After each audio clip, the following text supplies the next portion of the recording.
రేవంత్ రెడ్డి గారు. ఎస్. అది ఆయన థ్యాంక్స్ చెప్పాలి కేసీఆర్ గారికి. ఆయన ఇంట్లో ఫోటో కూడా రేవంత్ రెడ్డి కేసీఆర్ గారు ఫోటో పెట్టుకోవాలి. ఎందుకంటే కేసీఆర్ గారు ఆ రోజు అరెస్ట్ చేయకపోతే రేవంత్ రెడ్డి గారు లేరు.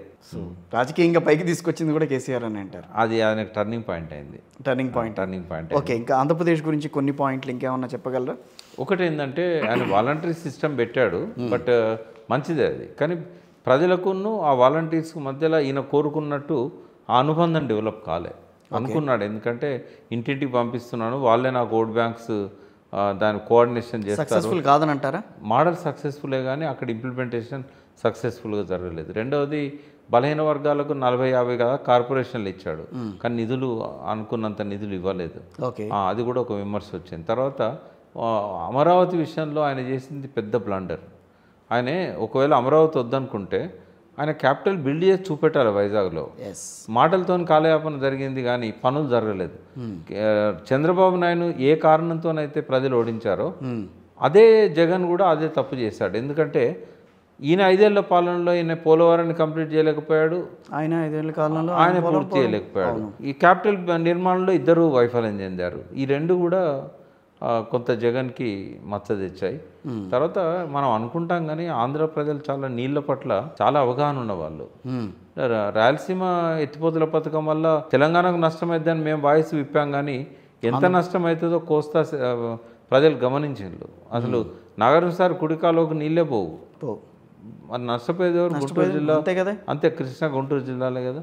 ఇవన్నీ కూడా వాళ్ళు సైలెంట్గా మనసులో పెట్టుకున్నారు. ఒక పక్కనేమో కోస్తాకు వచ్చే నీళ్లను రాయలసీమకు డైవర్ట్ చేయబోతున్నాడు, తెలంగాణకే కాదు మాకు కూడా నష్టం ఉంటుంది అనేది వాళ్ళకి అర్థమైపోయింది. ఇవన్నీ కూడా ఆయన చేసిన వాటిల్లో ఉన్నాయి. ఆయన ఎన్నడూ కూడా చెప్పలేదు మీకేం నష్టం జరగదు, నేను నాగార్జున సార్కి వదిలిపెట్టే నీళ్ళల్లో ఏమాత్రం నేను తప్పు చేయను, పోతిరెడ్డిపాడు ద్వారానైనా రాయలసీమ ఎత్తిపోతుల పథకమైనా వరద నీళ్ళనే తీసుకుపోతాను తప్ప నేను నికర జలాలను తీసుకుపోను అని ఎన్నడూ కూడా ఆయన మాట్లాడలేదు. దానివల్ల మనకంటే ఎక్కువ తెలంగాణ ప్రాంతం కంటే ఎక్కువ నష్టం ఆంధ్రకే జరుగుతుంది. అది వాళ్ళు గమనించారు. అందుకే ఆ జిల్లాలలో చాలా దెబ్బతిన్నది. వైఎస్ఆర్ పార్టీకి పెద్ద ఓట్లు కూడా రాలేదు. రాయలసీమలో కూడా చాలా దెబ్బతినడానికి కూడా కారణం ఏంటంటే ఆ ప్రాంత ప్రజలు కూడా జగన్ వ్యవహార శైలిని ఇష్టపడలేదు. ఇవన్నీ కూడా కొంత కారణం. లాస్ట్లో వైఎస్ వివేకానంద రెడ్డి మీద వచ్చిన ప్రచారం ఏదైతుందో అది జగన్ బాగా దెబ్బతీసింది. చంద్రబాబు నాయుడు గారు అరెస్ట్ విషయం కూడా చంద్రబాబు నాయుడు అయితే అసలు అది సెల్ఫ్ గోల్ అయిపోయింది జగన్కి. నేను ఒకరోజు ఆయన అరెస్ట్ చేసినాక ఒక వారం రోజులకి ఎయిర్పోర్ట్లో సుబ్బారెడ్డి గారు కలిశారు, వైవి సుబ్బారెడ్డి గారు.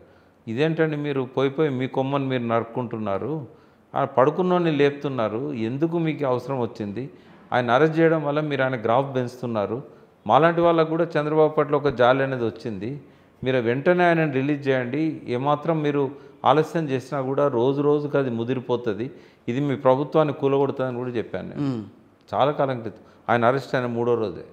బట్ మాలాంటి వాళ్ళకు కూడా అర్థమైపోయింది ఇది ఒక తప్పుడు నిర్ణయం అని. అంటే ఒకటి మీరు కూడా 2-3 సందర్భాల్లో ఎక్కడో నేను చూశాను, సలహాదారుల నిర్ణయాలు, సలహాదారులు వల్ల వాళ్ళు చెప్పే మాటలు వినటం వల్ల ముఖ్యమంత్రులు చాలా ఇబ్బందులు పడతారని చెప్పి మీరు కూడా మాట్లాడారు. కరెక్టే, కానీ నాకు తెలిసి జగన్ సలహాలు వింటాడా అని.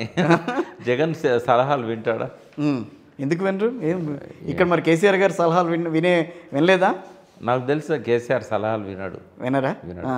అంటే ఆయనకి ఏమన్నా తెలుసుకోవాల్సిన సమాచారం ఉన్నప్పుడు ఎక్స్పర్ట్స్కి ఇట్లాంటి వాళ్ళకి ఫోన్లు చేసి అడుగుతాడు తప్ప పొలిటికల్గా మాత్రం ఆయన సలహాలు వినడు.